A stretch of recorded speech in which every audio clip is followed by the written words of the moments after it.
Hey, this is Mark A. Altman. This is Darren Doctorman, This is Ashley Miller, and we are the Inglorious. Treksperts. And this week, it's time is the fire in which we burn week as we once again revisit your favorite movie, not ours, Star Trek Generations. This was last year at Star Trek Las Vegas. We turned the stage over to our good friend Scott Mance to moderate a conversation with Brannon Braga, Ronald D. Moore, and David Livingston, and director David Carson as they talked about the making of Star Trek 7. And it's a fascinating conversation. We've been holding on to it for a while, but we thought it was time to share it with you. With some great insights from David Carson and from Brannon and Ron, sharing some stories we've never heard them share before, and beautifully moderated by Metamorphosis superfan Scott Mance. We're really happy to have him, and he'll be returning to moderate some panels for us this year at this year's Trek to Vegas, of course, which is coming up this August, and we hope you'll join us there. We'll once again be curating 4 days of amazing Star Trek content on the Trekspert stage at Trek to Vegas. You can go to Creation End to find out more about that. And of course, we'll also be at some other great conventions. The fabulous GalaxyCon is having its premiere convention in New Orleans, and we're all going to be there July 11th through the 13th. So if you want to check that out, it's an amazing Star Trek guest. You go to galaxycon.com and you can see all three Treksperts, which will be your last chance to see the three of us together for a long time, because we'll be going our separate ways. No, it's okay. We're not getting divorced. Gonna be a big But, Trek show. Mommy and Daddy still love each other. yeah, But we're just sleeping in separate beds just with because other people. of we divide and conquer. Darren Doctorman will be here in Raleigh, North Carolina for GalaxyCon. Their big highlight event of the year, July 24th to 27th. That's a 4-day master event, and Darren will be there with the great Bill Shatner, a lot of other fantastic guests. If you can be anywhere near North Carolina, you want to check that out. And then Ashley will be in San Jose August 15th to 17th for another great GalaxyCon. They had their premiere event last year in San Jose. It was fantastic. And we think you don't want to miss that one. And then, of course, we'll all be back together again in Des Moines, September 12th through the 14th. So you want to join us in Des Moines, where we will once again be playing our dangerous game. Anyway, Generations, guys. Have your opinion changed much of this movie over the years, Darren? Nope. Well, I was expecting a more elaborate answer. Ashley, has your opinion of Generations evolved much over the years? Nope, no. Look, I'll say this much about This is a Generation. fascinating conversation. Yeah, I think number one, that in honor of that movie and that panel, which is really quite great, and the fact that we like Alan Rock. I think we should release this episode on a Tuesday. Just saying, it needs to be ready on Tuesday. I gotta say, sorry, go ahead. No, I say here's the only thing that I've liked that I have evolved on, and it might be partly because I like Alan Ruck, but I've developed more sympathy for Captain Harriman over the years, because I feel like that guy was just stuck with the worst possible situation. I blame Starfleet, frankly, for the launch of the Enterprise B. I mean, you think about like all of the logistical failures that had to exist for them to rush like the christening of that ship, and that like that cruise to just sort of take her out, and to put somebody like Kirk on board her. I mean, to do that to the freshly minted captain of the Enterprise, I think is just wrong, and I think that falls on the Admiralty. So, He was yeah, incompetent. no, I mean, I kind of feel bad for the guy. So there you go. That's my big evolution on it. Yeah, I wrote infamously at the time a review in Sci-Fi Universe called "The Bridge Too Far," look, here's the thing. I think we all had certain expectations of what we hoped this movie would be. Certainly, knowing that it was going to be the last time that William Shatner was going to play Captain Kirk, as far as we knew at the time, and that there was an attempt to bring back members of the original cast. there's no question that the filmmakers had a lot of restrictions from the studio, things that they had to do that were somewhat, misguided. I think, there are a lot of missteps in terms of, it's very talky. I've said this before. I feel that Jerry Taylor did them no favors when, she dissuaded them from doing an action sequence at the top of the movie and convinced them to do the scene on the with the Spanish galleons, which is just the HMS Enterprise, painful. Awful. And unfortunately, there's a lot that's redolent of the TV show, things we've seen in the TV show. And, for me, Star Trek at its heart is an optimistic show. And there's perhaps nothing that captured the Star Trek ethos more than the end of the episode Family, where we see Picard's nephew looking up at the stars. And we realize, okay, the Picard line, he's going to be a captain one day. That'll be the next generation. Yeah. He's inspired to want to be like his uncle and go out into space and be a captain. And, the universe just lays in front of him, and one day he will have this. And what do they do? He was very gentle. They kill him off screen in a fire. And, okay, here's the greatest sin of all about, other than the fact that, no, you just don't do that. So it could potentially set up at least a scene that might vaguely make it feel weirdly like okay, like it actually means something.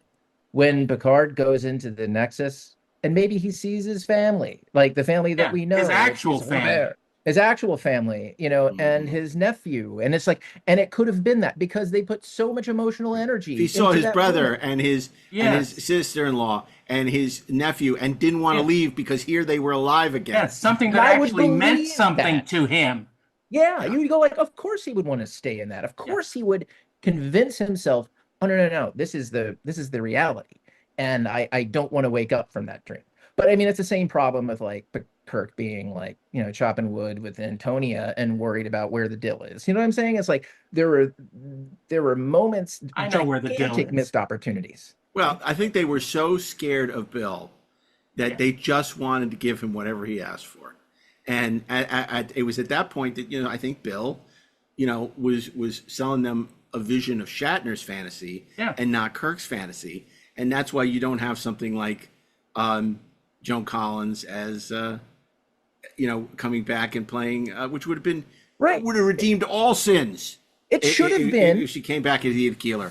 Steve Rogers going back in time and fall in love again with like Peggy Carter and deciding he's going to live his life with her. Like if one true love, and we would have been like, okay, I get it. And then both of those guys getting past that, I think it just is better drama. There still would be problems with that movie, but I think it would have mitigated some things. I mean, in the positive column, I think that that John Alonzo shoots those TV sets about as well as you could expect those TV sets to be shot. I agree. A lot of people don't like it. I love that look. Yeah. Well, the main problem is how do you fight an idea with a bunch of bad ideas? And that's what we have with Generations. There's just so much thrown in there to try and see if it sticks that nothing sticks. It just turns into a mess. Yeah, I think also, and I want to defend them in the sense that this was so rushed into production. The fact that it started shooting a week after All Good Things wrapped, which is really the best Star Trek movie of the Next Generation era, the 2-hour All Good Things. And that there wasn't time to sit and really think about what this should be, what it could be. Yeah. They were coming on the heels of, a short hiatus between 6th and 7th season. And then Ron and Brannon were writing the finale. They were writing the show. They were writing the movie. It was a lot to carry on their shoulders, and there was no time to sit back and say, just because we can do a thing doesn't mean we should do a thing. And I think it needed, but the studio was so anxious to get this into production that they were under such pressure. And, nobody wanted to displease her master's voice, which was Sherry Lansing at that time, because she didn't really know these people. Ron and Brannon wanted to have a feature career, and they were used to basically reporting, doing what their boss said, Rick Berman or Michael Piller, or Jerry Taylor. And so, and Rick also, was not used to getting notes, but feature films were different, and he knew he had to do what the studio asked. And so I felt like, as Ashley will attest, or I will attest, is you push back on bad. There's a way to push back on bad notes, but I think they were so deathly afraid to do that they accepted a lot of the constraints that Paramount wanted to put on the film, without really fighting the good fight, and just did them, and that really, I think, hurt the film that they made. Yeah, their experience in TV actually, I think, worked against them in dealing with that as a feature. Also, as you said, being unfocused, working on all these other things, and it doesn't just apply to the creation of the script, the inception of the idea, the execution of it.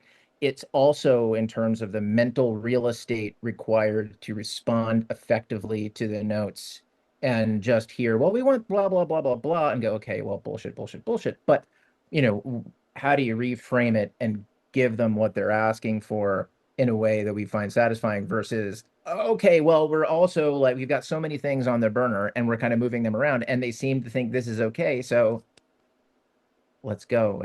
There was just too much that was happening. It was a mistake to get Ron and Brandon to write that movie. And I think the last thing, which is obviously a huge change from the TV show, is on TV, the actors, weren't allowed to change a line. They basically, unless they were named Patrick or Brent, weren't really able to give even notes or feedback, right? And on the movies, the power goes from the writers, the producers, the director, to the cast. And the cast had a lot more say. And I think a lot of the damage that was done in Generations was because of Patrick. Patrick wanting to be dealing with this drama. Patrick wanting to deal with the loss of a family, stuff that he could play, these big emotional swings for him. And he wanted to be an action hero. He wanted to be John McClane. And a lot of that stuff just did not fit together. He didn't want Kirk to be the action guy. He wanted to be the action guy. And he's more cerebral. You want to see Kirk be the action guy, and Picard maybe coming up with some of the ideas, but not as physical. So when he's climbing on the rocks at the Valley of Fire and the mountain is falling on him, he's trying to destroy the launcher. And I mean, I challenge you to watch that and not laugh at some of that goofiness. I've got to get to the launcher. And then Malcolm McDowell, as brilliant as he was in stuff like Clockwork Orange and stuff, because he's done so many B movies and third-rate movies since his heyday as, one of the great actors, it's a little mustache twirly. Oh, yeah. And he's not a straight-up villain. They say time is a fire in which we burn our mustache. Yeah. It. Yeah, but I think it's, whether you're a fan or you're not, this conversation is a fascinating look behind the curtain of what was going on in the making of Generations. And I think with time, Brannon and Ron and David have become very candid, or more candid, about everything that went into the making of this movie and the unmaking of the movie, as we would argue. And, I have to say, David Carson, to me, was the best episodic director. He did the brilliant Emissary for Deep Space Nine. He did Yesterday's Enterprise. He was a great choice for this film, and he really fought the good fight. And have a lot of respect for him and what he brought to this movie. So, yeah, man.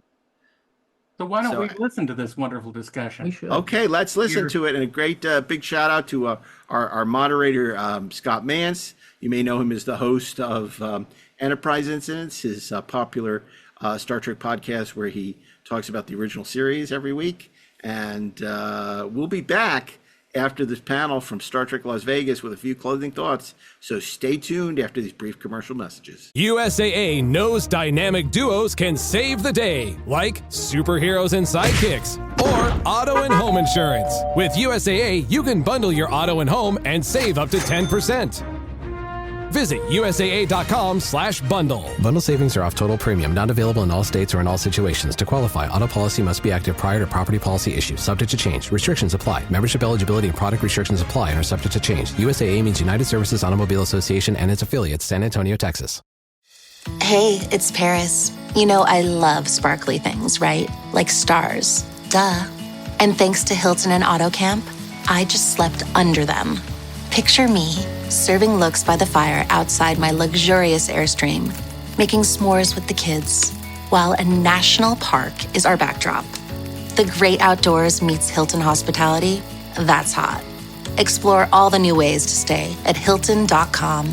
Hilton for the stay. So, you just started using LinkedIn Premium. Now what? Well, on your premium company page, you noticed around 7.5 times more page engagement and 5 times more page views. Well done. And now, new clients are messaging you. All because you're using LinkedIn Premium, which helps you get the business growth you want. Think big, small business. Think big. Start your free trial at linkedin.com/premium small business. That's linkedin.com/premium small business. You know that feeling when someone shows up for you just when you need it most? That's what Uber is all about. Not just a ride or dinner at your door. It's how Uber helps you show up for the moments that matter. Because showing up can turn a tough day around or make a good one even better. Whatever it is, big or small, Uber is on the way. So you can be on yours. Uber, on our way.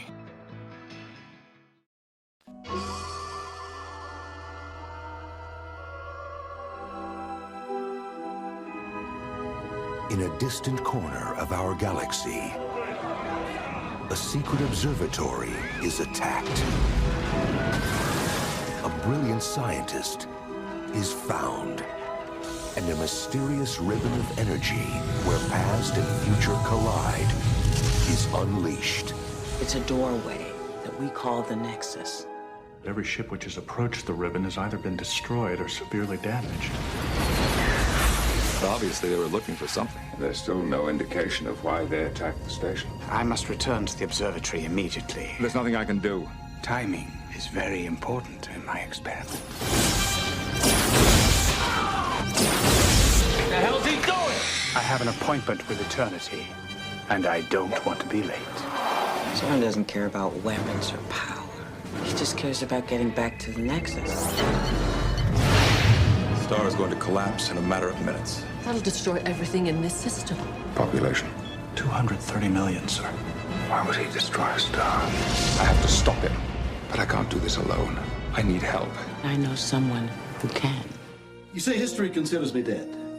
Who am I to argue with history? You're a Starfleet officer. You have a duty. I don't need to be lectured by you. I was out saving the galaxy when your grandfather was in diapers. Now, the torch of adventure is about to be passed. Eliminate them. Klingon vessel decloaking directly ahead, sir. Target their bridge! Full disruptors!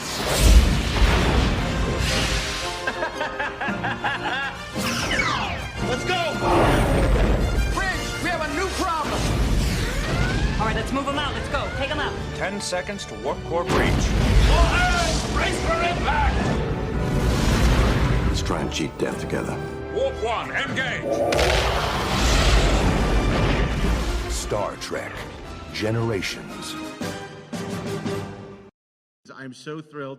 We put together an amazing panel and an amazing moderator. So allow us to turn the stage over to Scott Movie Mance and enjoy this look back at Star Trek Generations. Enjoy.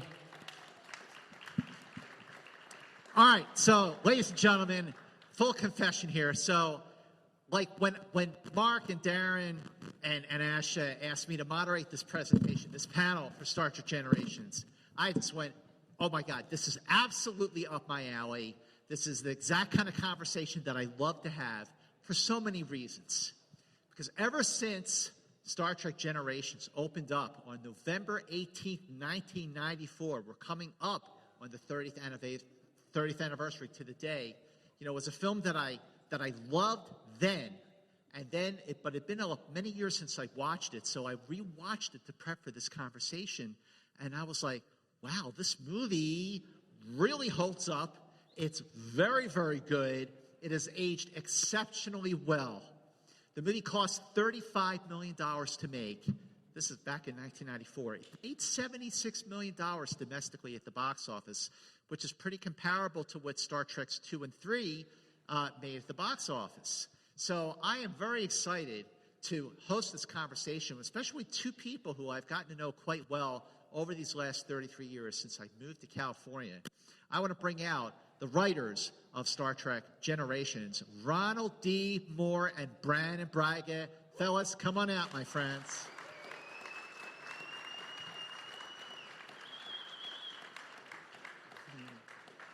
the family Von Trapp, Ronald D. Moore, and Brandon Braga. And here is director David Carson as well. Oh, hey. Thank you. And I believe we're also going to be joined, I think if he's either in the room or backstage, producer David Livingston, who was the producer on Star Trek The Next Generation, the TV series. And so he was there. This is Ronald D. Moore. This is Brandon Braga. Fellas, have a seat. And David Livingston, if you're in the room, please come up to the stage, or if you're backstage, please come on out. If not, feel free to come up at any time.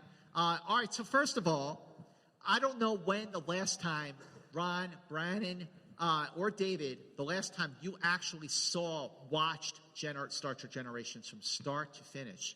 Do you remember the last time you saw the film? Quite recently. Excuse me. No, I have a microphone. Too technical for me. I'm only a director. Okay, so it was very recently because I knew we were going to do this. And I thought if I'm going to be talking to the writers, I should really remember what it was all about. So I have done it quite recently. What was your impression rewatching the film? How do you think it holds up after 30 years? Well, I think it's a wonderful film. I mean, and not just because I directed it, but it's one of those things where, and not just because these guys are sitting here either, but this was beautifully written. You know, you have these days, or we've always had these things like this film was directed by so-and-so and so-and-so, but actually it doesn't happen enough, to my way of thinking, that the writers are credited in that way, that it's their film. Somebody asked me to come and be here today with you guys, and they asked me if I minded, and I said I would be honored because it was their film, and I believe it's our film, but I don't mean to be embarrassing about all this, but actually it is a beautifully written film. Does that answer the film? Yes. And I saw it again and I went, wow. Yeah, I went well too. We really made a good movie. This wasn't just some movie. This was a deeply thought, deeply felt, deeply moving experience in a way that you didn't expect it to be. And isn't that one of the great things about entertainment? You go in with one idea of what it's going to be like, and suddenly you find it's so much more.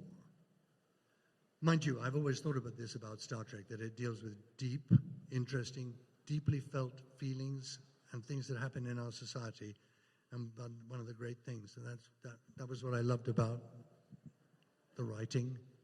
All right, so and how I had to do it. You know, the thing is that when you were at Paramount, you guys were in such a unique situation in 1994 when you were writing to the end, not just of the season of Next Generation, but of the series itself.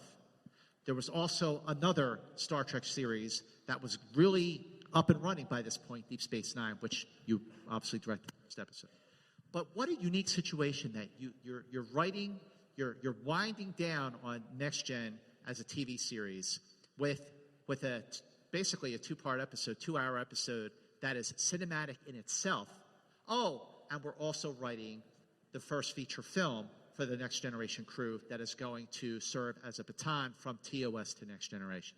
So fellas, like the pressure, the daunting responsibility, the mountain of work that you guys had to do and still bring that quality. And here is David Livingston, producer of Star Trek The Next Generation. Yay, not my fault. Okay, so Ron, take us back to that time, to when you were starting to really wind down after 26 episodes of a 7th season and really start to get into the process of writing Generations.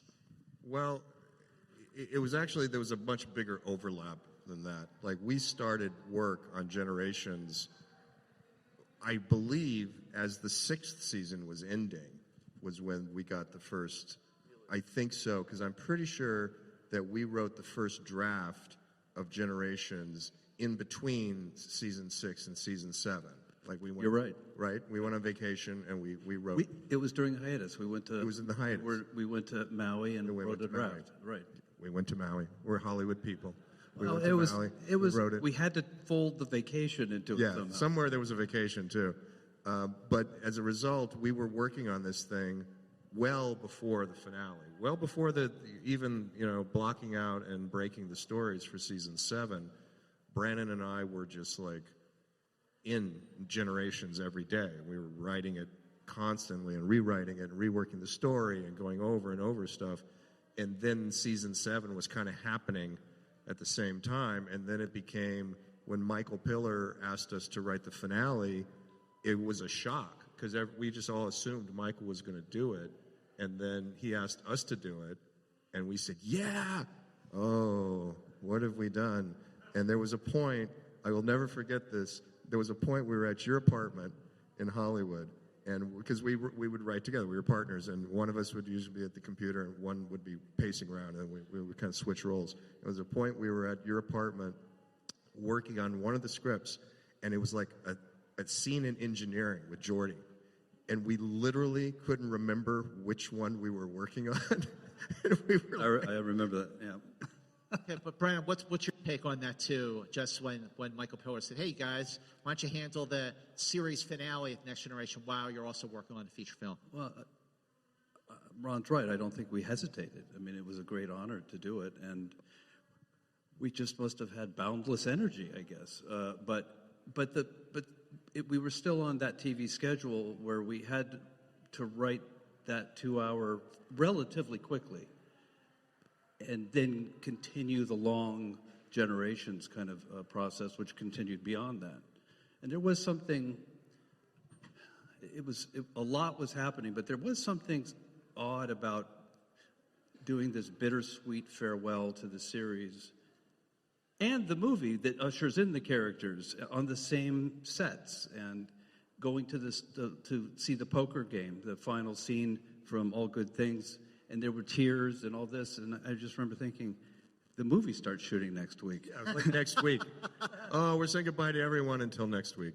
See, that's what makes it so unique. It's like, what other TV series ended like, and we're just jumping right in. I mean, like, I know X-Files was still in production, and would continue to be after that first movie came out. But David, what was it like to be on the Paramount lot while you have the final season of Next Generation winding down? The first, maybe you're starting to prep for the second season of Deep Space Nine. Oh, and there's a feature film where you're going to have some TOS cast members also filming on the lot. What was it like to be on the Paramount lot at that time? It wasn't the Paramount lot. It was the Star Trek lot. I think at one point we had 9 sound stages producing the various iterations. And I wrote down a date, 2 dates here. March 28th, 1994, Generations, it was the start date for it. On March 11th, 94, was when the Next Generation finished shooting. So from the 11th to the 28th. That was pretty crazy just for that turnaround. And as you're saying, Scott, we were doing Deep Space Nine at the time. That's right. And also, weren't you talking about Voyager? Wasn't that in the discussion at that point? It was, Yeah, but it definitely wasn't in production for a while. Right. No. But Voyager actually started shooting not until September of '94. So there was still a time. But it was the Energizer Bunny. It just kept going and going. Every time Rick, he would come to me and say, well, now we're doing this show, now we're doing this show. It happened 3 times. He would tell me we're doing another iteration of Star Trek. It was extraordinary. Where in show business has that ever happened? Well, let me stop it right there, David, because not only were you doing all these different shows that were like happening kind of around the same time, but guys, none of this 10 episodes a season stuff. You were doing 26 friggin' episodes a season of Next Generation, 26 episodes of Deep Space Nine, and eventually Voyager. You had 22 episodes of season 2 of Next Gen, but that's because there was a writer's strike going on. And then you go into filming the friggin' movie. It's just like, how did you even make it through? All right, but before I get to that, so one thing I got to point out, and I've always wanted to say this to you guys, that All Good Things is not just one of the finest episodes of Next Generation or Star Trek in general. All Good Things is one of the very finest series finales ever produced in television.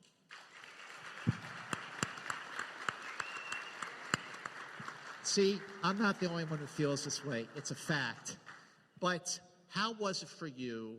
What was the difference writing for TV versus writing a feature film? How did you approach Generations different than approaching even just writing, All Good Things? Ron.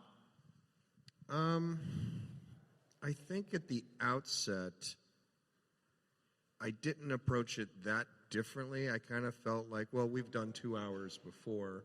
This is another 2 hour.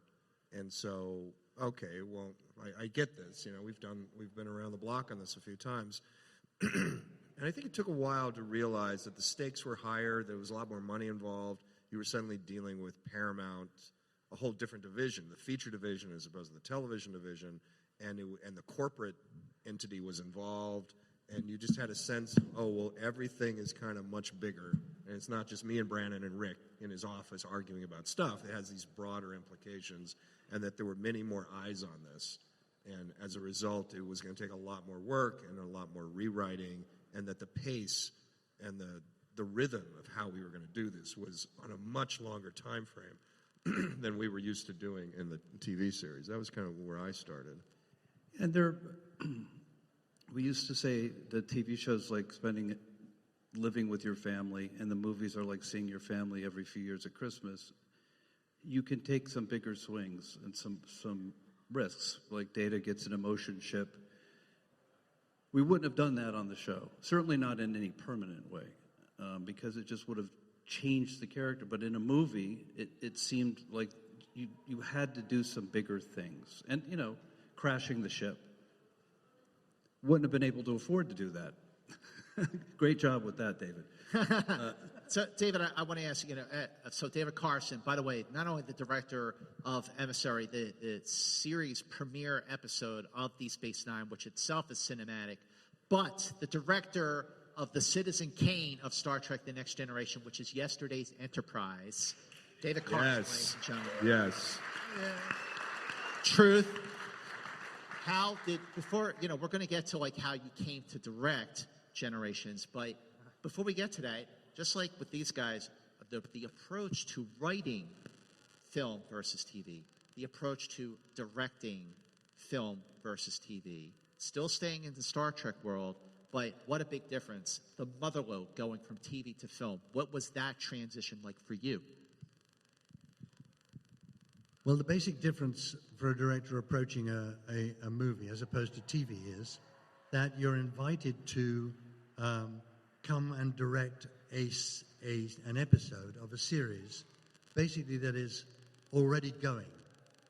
Your job is to serve the series that comes that you take the job in as a director, but you have to understand that the executive producers and the writers have already done much of the work that you would do as a director because of the continuity of characters and things like that go along. So therefore, you have to really admire the series that you're directing an episode of and fit into the world that has been created by the other creative people who are working on it.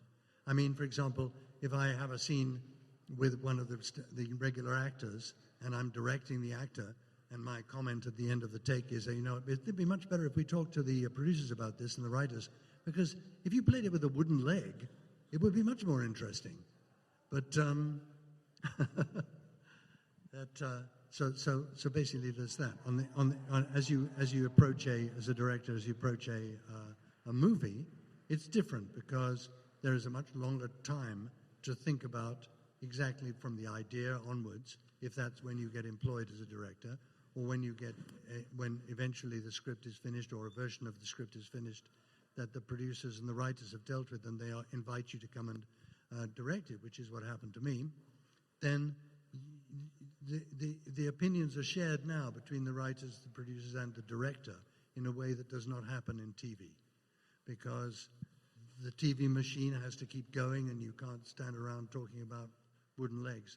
You have to get on board and do that. But for a movie, then it's an opinion that the writers and producers, I believe, the writers welcome, because they're now going to be able to make sure that the partner they have as a director is going to commit the movie to the overall visual style and the idea that they have in their writing, and that is communicated to you by the emotion and the scenes and those kinds of things. It's a long-winded way of talking about it, but you know what I mean? That's the difference. You go in to do an episodic show, and it's bop, bop, bop, bop, bop, bop, bop.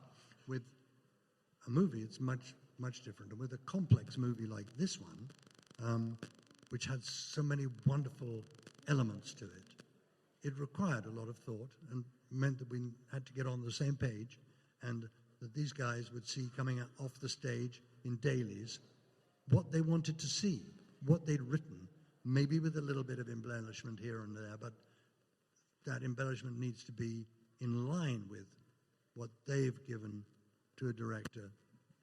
Back in the days when you watched dailies in the movie theater, right? Yes. You went to the Paramount Theater and watched your dailies on the big screen, which was... That's right. You had to watch every take that you printed. But it was fascinating, and a better way to do it, probably, you know. Yes, it was, because you were sitting next to the great creative, like we had the wonderful cinematographer, John Alonzo. One of the greatest. One of the greatest. And he was sitting next to me and telling me what was working and what, his contribution, the contributions of everybody were wider and affected more people all through the shooting, the writing, the laying the production out, the shooting, the casting particularly. All of those things. Luckily, the people we all worked with on Generations was a wonderful, wonderful bunch of people who were very, very, very skilled in what they did. And John Alonzo, who was the cinematographer, who won an Oscar for, what did he win an Oscar for? Yeah, Chinatown. I was incredibly lucky to be working with him. People, this is a little anecdote. When I was meeting cinematographers for the to work with on the movie, John Alonzo was one of the cinematographers I met with, and I was told, you don't want to work with John Alonzo, and I went, why not? Because he'll take your movie over. He's a very strong personality. I quietly thought to myself, well, I'm quite a strong personality too, but actually we got on incredibly well together. And he was, of course, the one that I chose because his wisdom, his knowledge, his ability to take a film with a certain ASA from a filmmaker who actually made the films and test the film, not as they wanted it tested, but as he believed it should be tested. He was that kind of creative person. And it was a pleasure to work with him. I really liked, for instance, and you wouldn't do this on the TV show because there's no time. One of the big differences with TV is there's no time to light, really. And I remember there's this great scene in 10 Forward where they're near this big star, and you just had sunlight pouring in, as it would. Beautiful shot. And it's just, and I just remember thinking, oh, that's the difference with a movie. You had time to think about this and execute this. All right, so this next question is there's a little bit of a setup here for this next question, so just bear with me here. Okay, so this isn't just, we're doing a next generation film. Okay, well, wait a minute. Okay, no, this is going to be, TOS handing the baton to next generation on the big screen. And, Ron especially, I know you, massive TOS fan. I am totally in agreement with you that Conscience of the King is an excellent episode of the original series, very, very underrated, and that you are a massive Kirk fan. So my question for both of you guys is, when it came to that point, whose idea was it to kill James T. Kirk? I'm trying to remember. I've been asked this before, and I can't honestly remember the genesis of it, but I do remember that it was in the air. Like, and maybe in the next one, Kirk dies. It was just something that was kind of in the air around the show. And when we were tasked to do the movie, it was one of those things that was kind of already on the table. Like, and maybe this, it was a maybe. It was like, and maybe we'll kill Kirk in it, but we're not sure, and we're going to have the original series cast. We're not sure how many, and we don't know how many minutes they'll be in the film. They were literally counting the minutes of how long these guys are going to be in the film, which was maddening.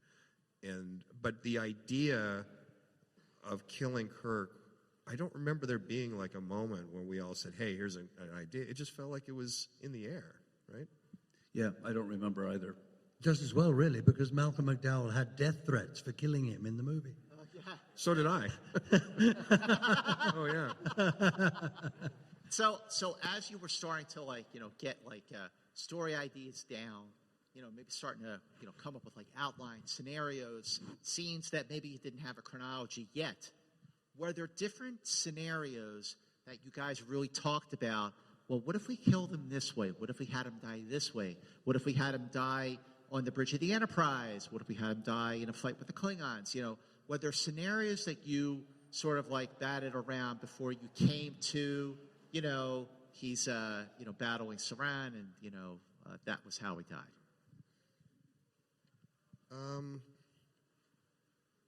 My recollection is, there were big concepts that were thrown around for the movie in general. Brannon I remember, had this picture for the poster. You kept saying the posters for this movie should be the two Enterprises firing at each other. That's the movie, and we started from there. So we always knew there was going to be conflict. There was going to be some kind of thing, and only one ship can survive. That was kind of like a flavor of what we were talking about. And then the death of Kirk, I think it was always going to be, we knew Picard had to be there, so he had to be involved, and you knew that Soren was going to be involved. So we always kind of knew those three men had to be at the end, and that it was going to take place at the end. And I don't think there was ever a version where Kirk was on the Enterprise, on the bridge. I think it was always on the planet, or some on a bridge. A planet. Yeah. And maybe he was in the NEXUS. There might have been one where he died in the NEXUS or something. Yeah.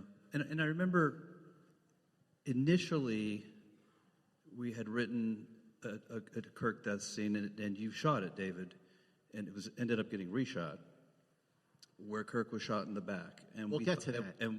Oh, okay. We're going to get to that because that's a whole other conversation. All right. So in the development of the screenplay, again, which sounds like it took a whole lot longer than the development of any of the teleplays you did for the shows. In terms of just dealing with Rick Berman and Michael Piller, other story editors who worked on Next Gen, what was that? But now you're writing a feature, so now you're dealing with studio notes, and this how did that surprise you? What were the biggest challenges? Well, captain notes. We Captain Kirk and Picard notes separately. Yeah, which we never got on the show. You never really got actor notes on the show. Well, let's talk about that. Well, do you remember the meeting we had with Bill? I remember feeling like a young ensign, getting my ass. First time we meet with Bill Shatner, we go and sees us, and he goes, "Hey, oh, they're so young. They're so young." We sit down, and then we're on the couch, and Bill was over here in Rick's seat, and Rick was uncomfortably squirming in another seat because Bill had taken his chair. And so Bill's fundamental note that he wanted to talk about was that Kirk was not integral to the plot. This was the note. And we kind of knew that going in, and so we were prepared. And so we were like, well, here's why he's so integral to the plot. And Brannon was in the middle of this long spiel about, the theme of the thing is mortality, and Picard's facing it, and Kirk, and the Enterprise C, and or the B, and all this. And Bill is sitting in the chair, and he's not giving us anything.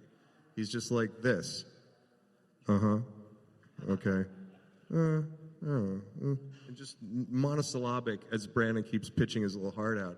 And Brannon summarizes the whole thing by saying, and that's why Kirk is integral to the plot. And then Bill pulled out the Kirk voice, and he was like, but he's not, in fact, integral to the plot. Wow, and that's pretty good. And both of our heads snapped back. And we were like, Kirk is not integral to the plot. Brian, what was your take on that moment when Well, you got that's kirked? exactly what happened, yeah. You got kirked. You know, this is the guy. This is the guy. All right, so let's talk about, you know, David, before you came on as director, I know you guys were talking to someone else to potentially direct Star Trek Generations. Someone had already directed 2 Star Trek feature films by that point. So who was that person, and what was the development and sort of the why you didn't move forward with that particular director?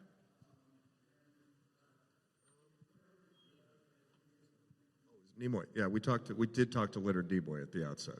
That's right. And we did not. Rick Berman talked. Rick, that's really a question for Rick, and he had some issues with the script.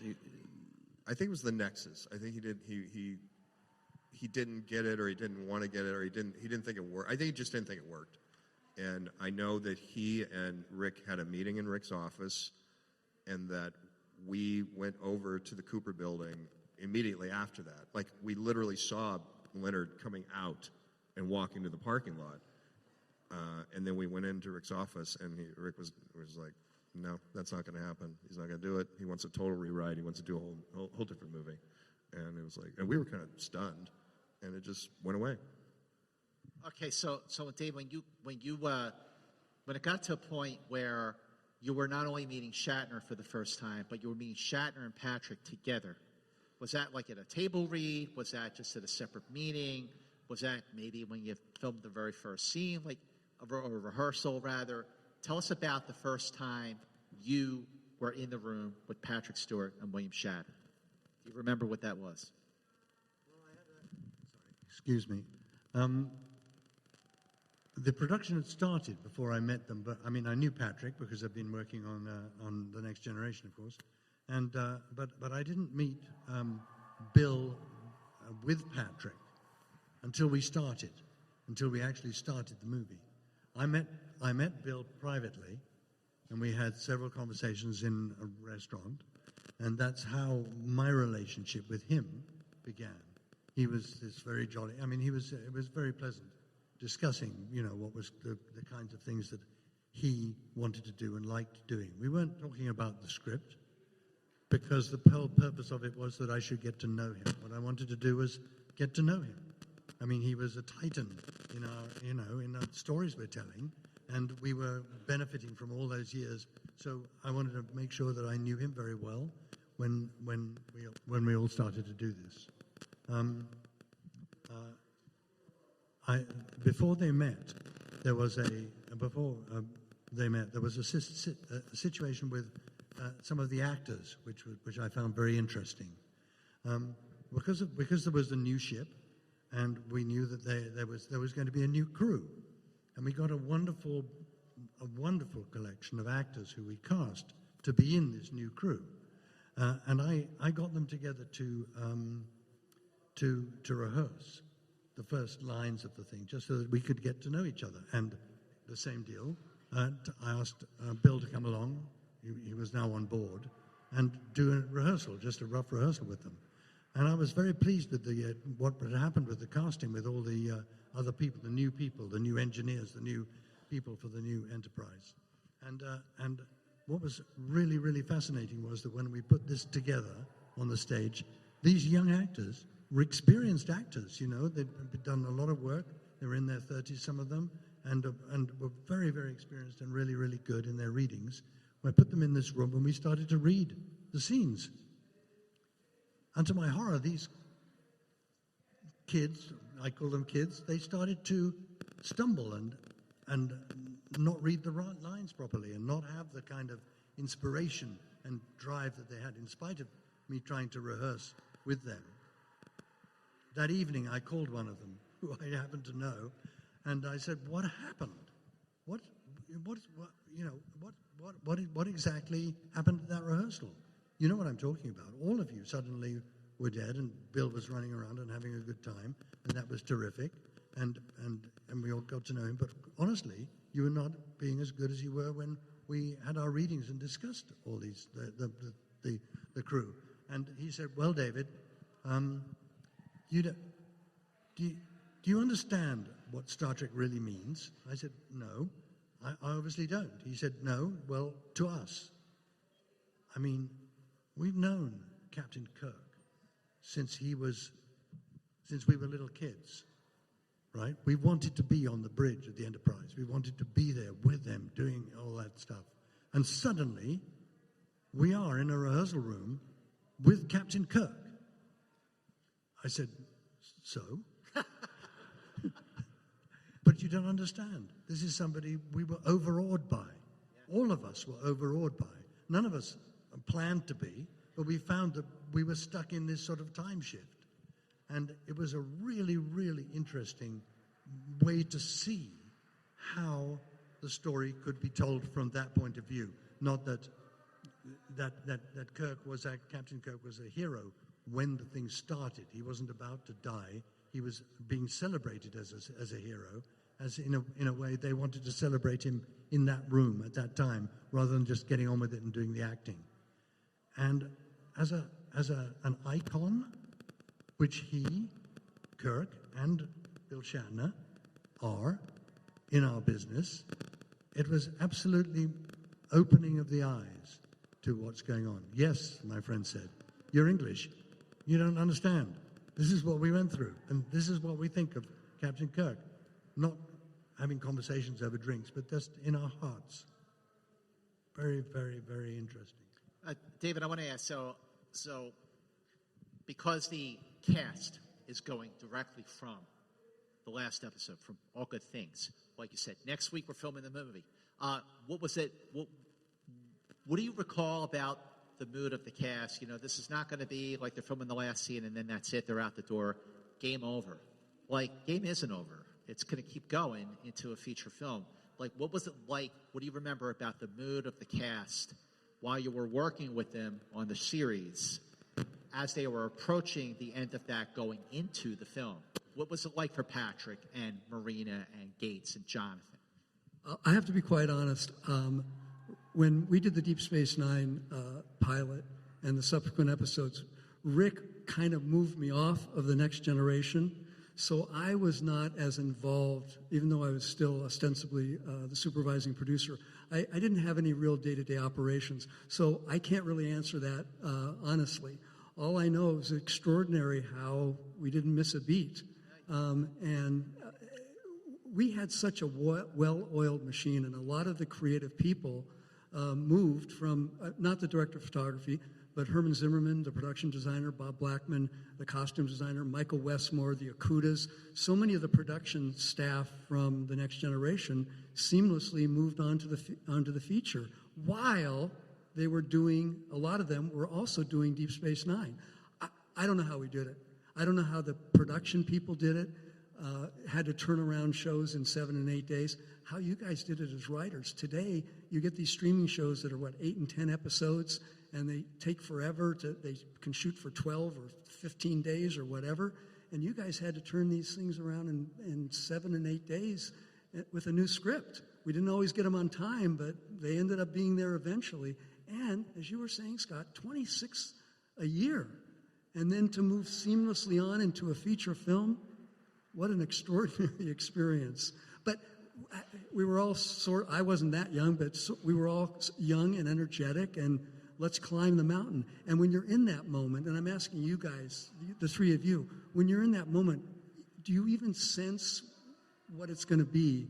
Or it's all about the work at that point, isn't it? And just living to live another day. Yeah. Did we think we'd be here talking about it 30 years later? How crazy is that? No, I don't think you anticipate. You can't look. You just couldn't look too far ahead. You had so much to deal with that was right in front of you, and the furthest horizon you could think about was like next week. What's shooting next week? What are you prepping? And the movie was on a different timeline, what we talked about. But what you reminded me of, and what doesn't get talked about enough, I think, in these discussions, is the Herculean effort of the production that it took. Because what isn't talked about a lot is that it wasn't just that, we finished doing Next Generation and then the following week, we show up on the same sets in the same costumes and just keep filming. They had to rebuild a lot of the Enterprise because the Enterprise was not ready for a 40-foot screen. It was designed and lit and prepped to be shot on a television monitor, right, in 4x3, and with not whatever standard definition was back in those days. And the idea suddenly this was going to be projected in a movie theater, everyone on the production was like terrified because, oh my God, you would see the screw heads on the bulkheads. You know, the costumes suddenly you would realize weren't as perfect as you thought. And there was this enormous effort that the production went through to refurbish and redo the costumes, the sets, the lighting, everything, so that when you saw it in the theater, it looked gorgeous and beautiful, like you always thought it looked in your head when you're watching on TV. But if we had literally just shot in the next week, you would have been kind of appalled when you went in the theater. So, you know, while I was rewatching the film, you know, and one of my favorite moments of the movie, or at least the first like 20 minutes or so, it's subtle. It's a subtle moment, but it's so beautifully depicted, the way Shatner played it. So, you know, the Enterprise B is, you know, caught in the Nexus, and Harriman says, I'm going to go down to engineering, you take the ship, and, you know, Kirk gets in the chair, and he's like, you know, grabbing, he goes, no, your place is here. You had it, like, that's Kirk. Like, you know, thinking of the ship before thinking of himself, okay? While you were watching those scenes being filmed on the B with Shatner and, you know, Walter and, of course, Jimmy, what was that like for you guys? Like, you know, like this is like a very, very big deal, big responsibility. Again, you know, being massive, lifelong fan, to watch Kirk on the bridge of a movie you wrote. To be perfectly honest, I missed a lot of the shooting. Ah! I didn't. I was really tired at the end of when we wrapped Next Gen on All Good Things and we had our wrap party. I remember I literally drove from the wrap party to the airport and got on a plane and took a cruise and just was like, I need to be out of this space and decompress for a few weeks. And as a consequence, Brannon really was there when we were shooting, especially initially. And I saw very few actual scenes being shot on the movie, because when I came back, then I had to start on Deep Space Nine. And I don't know if it was, I'm sure there was a part of me that was wanting to move on. I was ready to start a new chapter, and I wanted to really throw myself into Deep Space Nine. And even though Generations was shooting on the lot while I was there, and I could walk down to the set pretty much whenever I felt like it, I didn't take the opportunity to do very much. I saw a couple of scenes. I saw one scene when Kirk was on the bridge of the B. I remember that, and it kind of giving me a chill just seeing him in the uniform and giving some lines. I remember that was a thrill. And I saw the beat where he, that was that big warp core thing that he had to run and do on the B. And I saw some of the shooting of that. And I didn't see a lot beyond that. Like, you got to go on the Lady Washington, right, on the sailing ship? I missed all that. Yeah. I just remember what a different pace of shooting. I mean, you're not doing 7 pages a day; you're doing a page a day or 2 pages a day. But it was, you know, it was my first movie. It was cool. What was the first scene? Pardon me. What was the first scene, David, that you shot with William Shatner and Patrick Stewart? The first scene that you shot, was it scene with the horse, or was it out at Valley Fire? Do you remember the first scene that you actually shot? It was in his house. In the house. In the dream, cooking eggs, and arguing about who was upstairs and who wasn't, and what was going to happen in the future. Yes, that was the first scene. All right. Speaking of who was upstairs, I know you've gotten asked this many times over the years, but for the record, why the hell wasn't Edith Keeler the person that we saw in that house with Kirk in the Nexus? Right. Yes, this was a point of much contention in our meetings with Rick. Brannon and I were sort of the opinion that this should be Edith Keeler, whether you saw her or not. We just wanted to use the name. Edith is upstairs having breakfast. You know, was a throw. And Rick was adamantly opposed. We just had long arguments about it. But why was he opposed to it? I think, you know, Rick had a general aversion towards referencing the original series overall. I think it was. You see Kirk. It was Kirk, and it was complicated, and he just didn't want it. He was like, we're not going to reference some woman from some episode, from the old show that 90% of the audience doesn't even know who the hell that is. Oh my! And I was like, well, I think it's less than 90%. I think it's quite a few people know who but it is. But it's the episode. It was the thing, and we settled on Antonia, which we pulled out of nowhere. That we were just like, he had some woman, and Antonia became her name. I actually think if it had been Edith, it would have enhanced the film. I really do. I think you would have been more invested in Kirk not wanting to leave. It would have been. Because that episode brings such emotional weight to it. It's in shorthand. He would have let her go again. Right. Exactly. All right. So, okay. So, the movie opens, with the champagne bottle hitting the Enterprise B, christening the Enterprise. But there was a scene that was shot, a scene of Kirk parachuting into Earth's atmosphere, and it was I believe it was shot. I mean, there's photos of Shatner and Jimmy and Walter, and why wasn't that? What was it like to shoot that scene with the three of them, and after Kirk has parachuted into the atmosphere? What was behind the decision, David, to not include it in the film? I think there seemed to be many reasons why it shouldn't be included in the film. There's some I think Rick said that it was to do with having some comedy at the beginning of the movie.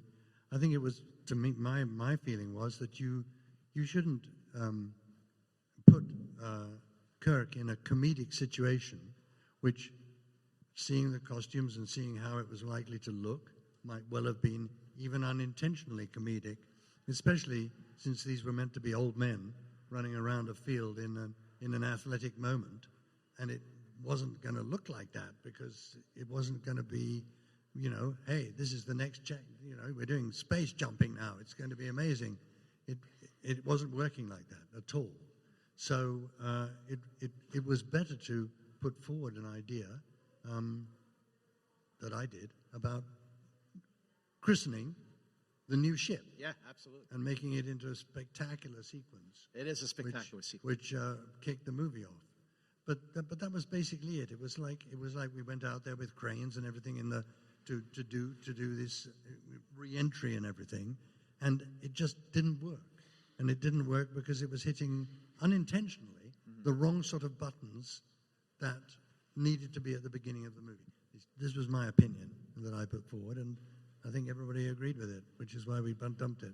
All right. So recently, I read an interview. It was online. I don't remember what site it was. I'm trying to remember if it was on a social media thing or if it was actually a written article somewhere, that Walter had asked William Shatner, why did you let yourself be killed off? Like this is a big deal. Like, this is it. It's not like they're going to bring it back like they did with Spock. Like, why did you do it? And Shatner responded to Walter Koenig, I felt like I didn't have a choice. Did you sense in any of your conversations with Shatner at that time, during the making of the movie, during that first meeting where you got kirked, that you, for lack of a better word, that he felt like it was something he wanted to do, or felt like it was something that he had to do? I don't remember there being that question. I remember from I think everyone has a perspective on some moment like that. And I think our perspective was, we wanted him to do the movie, right? And we wanted it to be about the death of Kirk on his storyline, and then him meeting with Picard. But I kind of remember us having overt conversations. Well, he may not want to do it, and if he doesn't want to die, he ain't going to die. So we kind of were like hoping he was going to do it, but I kind of know that if he had come back and said, well, I'll do the movie, but I don't want to die in the end, we would have said, okay. I mean, we'd have been disappointed, but there was no question we wanted him in the movie. So I'm not disputing Bill's, how he felt now or at the time, but I just know that from where we sat, it wasn't a question of, well, it's this or nothing. It was like, well, we wanted him in the movie. It was really important that he was in the movie, and we just had this idea for what it was supposed to be. All right, so in September of 1994, so the movie opened on November 18th, 1994. In September of 1994, I don't know how the hell I lucked out with this invitation, but I got to go to a test screening. I think it was like the test screening of Generations on the Paramount lot. And I had met you guys a few times over the previous years, you know, doing the convention thing and everything. And I said hi to you, and you said hi and seemed a little nervous, understood why. And I'm watching the film, and I'll get to your questions in a sec. After this, watched the movie, Kirk gets shot in the back, and I remember vividly watching the film, and Soren shoots him in the back, and I went, what the hell? Like, that's it? And then the reactions came back from those screenings. And then you had 2 months to go back to the Valley Fire, rebuild that bridge scene, reshoot it, cut it, edit it, score it, everything, color correct it. What was that period of time like, right after that test screening, where you had to majorly hustle? We spent about, I think, at least an hour, hour and a half standing in the parking lot at 10 o'clock at night. Sherry Lansing was there, the head of the studio, Ron and myself and Rick. David Carson, you probably were there. And we were like, what are we going to do? The ending doesn't work. Kirk's death doesn't work. And we realized we had to rewrite and reshoot it. I don't know that we came up with the solution at that time, but we all agreed. And fortunately, Sherry Lansing was there to approve of this very expensive reshoot, because in the original cut, that bridge didn't collapse. That's right. Like, all that stuff you had to shoot. Yes, I think I think what's interesting about that is the fact that the argument about him being shot in the back started long before we actually came to shoot it. And I had meetings with Rick saying, I do not think you should shoot him in the back, because now with the actor's story that I told you is about the respect that there is for the character and the creation of this extraordinary character as an icon of American entertainment. Could not be that he gets shot by a baddie in the back. That could not be the way to do it. But nobody really listened to us.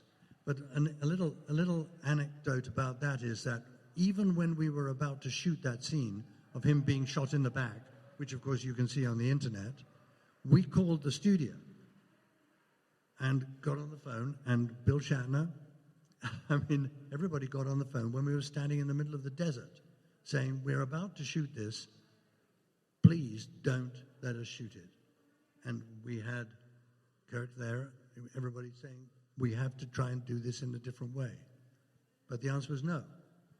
We're not going back. And I will... We basically said to them, we're here, this is going to take us a day to shoot. If it doesn't work out, and you guys show it to people and it doesn't work, we're going to be back here, and it's going to cost us $3 million to do it. Whereas, well, why don't we stop doing it here, since everybody seems to be, Malcolm, Bill, everybody was unhappy with the fact that we were going to shoot it like that. Yeah, and you know what? That's absolutely true. I kind of remember that phone call, and I remember these arguments, and I will say, for the record, I am the one that wanted to shoot Kirk in the back. That was something I pushed for, I fought for until the bitter end, until I saw it and it didn't work. Right. And what it was in my mind, and Brannon was we were on the same team. We wanted to do it together, but I was really the one that was like going up this hill that I just was determined we had to do this. And I had this idea in my head that was very much of an unexpected end, and that there was something, I didn't want him to go out on the bridge, and I didn't want to do the big heroic thing. And I was kind of influenced directly by the end of Sands of Iwo Jima. John Wayne, at the end of Sands of Iwo Jima, and he's led his men through this whole thing, and he's John fucking Wayne. He's like the biggest hero in the world. But at the end of the movie, he's just sitting in the sand with his guys, and they've taken the Mount Suribachi, and the flag has gone up, and he's there, and they're starting to smoke a cigarette. And off camera, there's just a sniper bullet and he's shot in the back and he slumps over. And it's just like this moment of like, oh my God, this great hero can go down in this little thing. And that worked, but this didn't. And it was just like a moment of trying to, in retrospect, it feels like I was trying to shoehorn some idea into what this film was that didn't belong there. So yeah, so ultimately, it didn't work. Nobody liked it. I didn't like it. We all went, okay. I remember Sherry Lansing when we were sitting in her office before the parking lot and the test scores came in. And she's very fast and she's very smart. And she was like, zipping through it. And she puts the test things down. And she says, well, you have a good movie with a bad ending. So you're going to have to reshoot it. And it was just like, click. There wasn't even like a great discussion. It was just like, that's what we're going to do. It was like, okay, yes, ma'am. That's what we're going to do. But the interesting thing about that, hearing that now, after 30 years, damn it, is that now to hear you talk about it, because we never talked about it. No, this was always went through Rick and everybody else, and then we were told, no, you can't, you have to shoot him in the back. We didn't know that was coming from you, because now you talk about Sands of Iwo Jima and that image, and I know exactly what you mean. We didn't give you that image of the shooting in the back. We didn't link up with you, obviously, in some way, and that's why when it came to the screening, nobody liked it, because it was just we shot it as an anticlimactic. Kirk turns away, the baddie grabs the gun from the ground and shoots him in the back. Totally different from what you meant. All right, let's go to questions. Sorry about right that. over here. What's your name and what's your question? My name's Kent. Brandon, Ron, great shoes, by the way. Loved Enterprise, loved BSG. So my quick question is, if you look at the current state of episodic production, you guys had to churn out 24, 26 episodes, this huge arc, a lot of work. Is the new format of the shorter seasons, is that just lazy to you guys, or do you feel like that's, because I hear, well, it's better, it's better quality, better, it looks, everything's better. But in your view, is this just lazy? Are they babies? What's your view on that? Strangely enough, it takes just as long to make 8 episodes as it does 26. It's like work expands to fill the time allotted. It doesn't feel like less work to me. Ron, what do you think? No, I agree. It's still really hard. And looking back, it's crazy that we used to do 26. I mean, it's just the pace of that is, I can't imagine doing that anymore. But somehow, yeah, it doesn't feel more relaxing. It doesn't feel like we have, so much more time. It still feels like every single episode we're fighting the schedule and fighting the budget and trying desperately to get enough pages shot that day. And I don't know how we did it. We did them in 7 days, and sometimes we do one in 6 days. Every once in a while, to save money, you do a bottle show in 6 days. And we just did it. It was just like, we didn't know how else to do it, so we just did it. Right over here. Next question. What's your name? What's your question? Good afternoon. My name is Scott, and my question is about one other death that happens in this film, and that is the Enterprise D that dies a bit of a death. I was just curious, was it always the plan to blow her up and move on to E, or was there ever any talk of bringing her forward into the future of the films? Excellent question.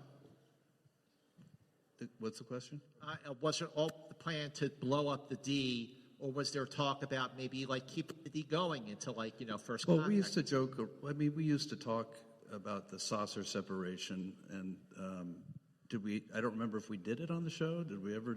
So we talked about it. We talked about it, and I don't know. Just it's one of those big movie sequences that seemed is about. Oh, there was actually. I remember. Remember at the end of season 6, we had pitched to Rick the idea of crashing the Enterprise at the end of season 6.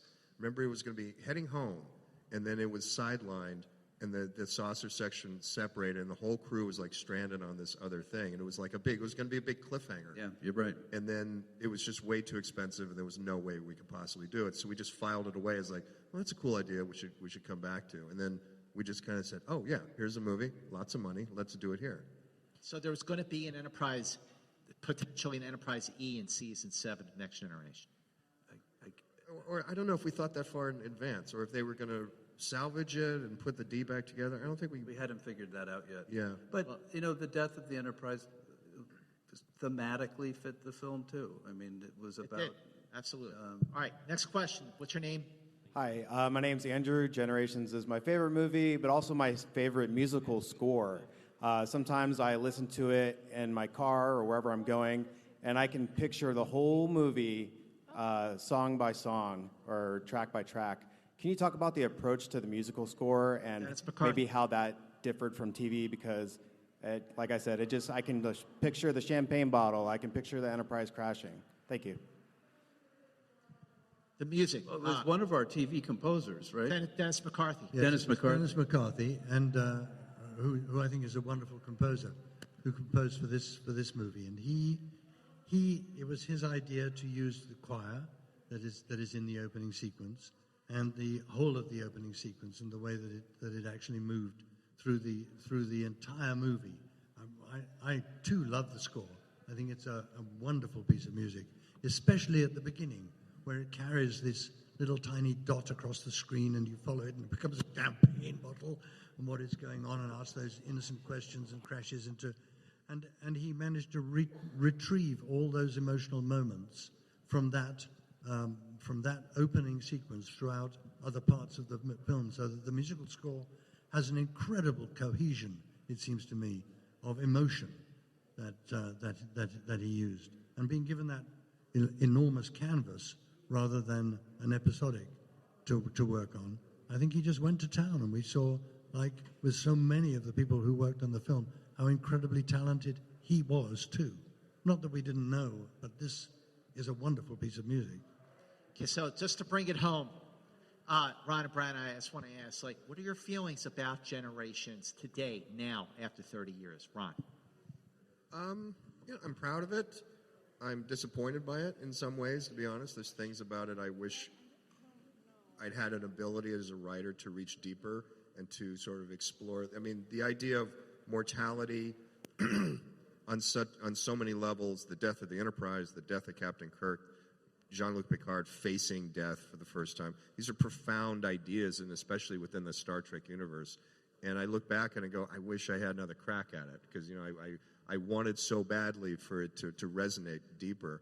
But nonetheless, I look at the film, I take a great pride in the film. I think it is a beautiful piece. I think it is something special, and it was the first film I ever did, and it was in a very special part of my life and in our lives. And so, it's an interesting memory as I look back at it. Brandon, take us out. Perhaps the best part is 30 years later hearing people say it's their favorite movie, which on one level I'm like, are you nuts? But on the other hand, I think about, I'm a James Bond fan. The first James Bond movie I saw, The Spy Who Loved Me, and I think it's not the best Bond movie, but it's my favorite. And it's really a generational thing, and it's very appropriate that it would be called Generations, because everybody has their show, their movie, and I'm glad that it's persevered. I'm glad there are people here that want to hear about it still. So, like I said earlier in this conversation, going back to All Good Things being one of the finest series finales ever produced in television history, I just want to say to Ron and to you, Brandon, the fact that here we are 30 years after Generations, after All Good Things, and that you have continually topped yourself with television, whether it's Salem or Orville or BSG, baby, so say we all, or From All Mankind. Gentlemen, thank you for incredible, incredible, incredible work. And you know what? Let's hear it for Generations, baby. Generations. We're Generations. Thank you. This episode is brought to you by Nespresso and Samra Origins by the Weekend Coffee Collection. Introducing Samra Origins. My collaboration with Nespresso is a connection to my roots, to my mother, Samra. Coffee that hits the right notes. It transports you. Crafted with unique notes and bold, soaring flavors. Experience a taste that moves you. Nespresso and Samra Origins. Discover more at Nespresso.com.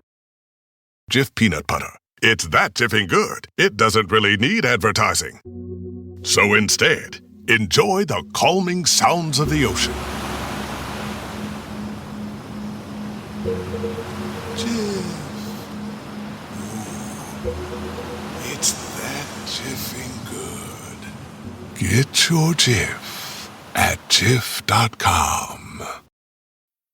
This episode is brought to you by Polestar. There's only one true way to experience the all-electric luxury SUV Polestar 3, and that's to take a test drive. It can go from 0 to 60 in as little as 4.8 seconds with the dynamic handling of a sports car. But to truly understand how it commands the road, you need to be behind the wheel. Up to 350 miles of range, the 3D surround sound system by Bowers & Wilkins. It's all something you have to experience to believe. So book your test drive for Polestar 3 today at polestar.com. Thank you very much. We're back. We found Spot. Everything's okay. Spot's okay. He's a good cat and a pretty cat. Yeah. The Nexus is gone. You know what I love most about all that is, I mean, this is just me, but, and obviously, Mark, you are like the man when it comes to doing like these oral histories of, you know, of the franchises that we love and like these movies and all. And that's all, to me, that's all great. But my favorite thing is hearing about people discuss a well-intentioned failure that I wanted to work. And why things fall apart and why things didn't quite. Why things don't work on a starship. Why things don't work on a starship. Don't work on a starship. I could listen to that all day, or just talk to people about that all day. It's very easy. It's too easy and kind of boring to hear people talk about success, you know, unless they really truly did something that was innovative and they had to get past some incredible like resource limitation that you didn't even think about. Well, Scott was really smart. Scott, if I do say so myself, Scott read my chapter on Generations in 50-Year Mission, which helped him prepare for the. You read my book, Rommel, but he, you know, to prepare for this interview, and I think that's why he's able to go, you know, plumb some really interesting areas that people who are less familiar with the history of this movie might not do. So I thought, like I said, I thought you did a great job, and it is only a glimpse of the kinds of things that we will be bringing you this year at Star Trek Las Vegas 2025, where we'll be doing similar types of panels. And the only difference is you can be there. You can sit in the audience. You can listen, and you can hear these wonderful panels when you attend, and find out more information at creationend.com. And this is only one small sample. It's a taste. It's not a cheat, Eve. It's a lick. And how many licks does it take to get to the Tootsie Roll center of an Inglorious Treksperts pop? I don't know, Ashley. How many? 3. A 1, a 2, a 3. I thought it takes 1,701. Oh, yeah, that too. God, that's a lot of licking, though. Yeah, yes, it is. Okay. All right, then. On that note. But we hope you'll join us next week for an all-new Inglorious Treksperts. We'll bring you an all-new episode. And as always, it's great to have the wonderful Ashley Edward Miller back with us here on the show. So, it's great to be there. I hope we'll see some of you down in New Orleans. I know we're gonna have a great time. For those of you who don't like our restaurant reviews, you're out of luck, because I know we're gonna have. This is the big one. This is the big one. We're not gonna mess around. In fact, it's just we should just do an entire episode that's just the restaurant. I'll tell you what, we'll bring back leftovers and then we'll raffle them off on the show. No, we're not going to do that. We're going to go full revolve. That's right. The salad bar does not have a... No, anyway. So listen, thank you for joining us. And again, just to remind you that Inglorious Treksperts is brought to you by the Trekspert Podcast Network. And I don't have the right thing here. Where is the right thing? God damn it. Jeez, that's not my notes. Executive producers Mark A. Altman, DAREN DOCHTERMAN, Ashley. Keep going. It's produced by Peter Holmstrom. Produced by Peter and Brian Mix. And Brian Mix. Original music by Joe Kramer. Sound mixing by the great Mark Rivera. There we go. You can open hailing frequencies by emailing us at trekspertsplus@gmail.com, or find us on all major social channels, including Instagram, Facebook, Threads, Twitter, and now Blue Sky and Inglorious Trek or Inglorious Treksperts. And our Discord. And don't forget to check out our Discord channel. The link is in the show notes. A lot of fabulous conversation. It's a great way to have an after conversation about this very episode. Are you a fan of Generations? Share your pain with us on Discord, or your love. If you're a fan of it, you don't have pain. You don't have to share your pain. You can share your love, your excitement. I know a lot of you love it, and nobody begrudges you that. I'm glad you get the excitement out of it. You can also subscribe to Inglorious Treksperts, Tech 78, on Spotify, Trekspert Plus. com, or follow us now on YouTube, and you can rate us and subscribe on Apple Podcasts, Spotify, or wherever you listen to podcasts to make sure you don't miss a single episode of this beloved series. So on behalf of the guys, that's us, Ashley Edward Miller, Darren Docterman, Mark Altman. Fire the rockets. I would. No, we don't. No rockets to fire. This is the mothership, baby. Keep on trekking, ingloriously, of course, and we'll see you next week.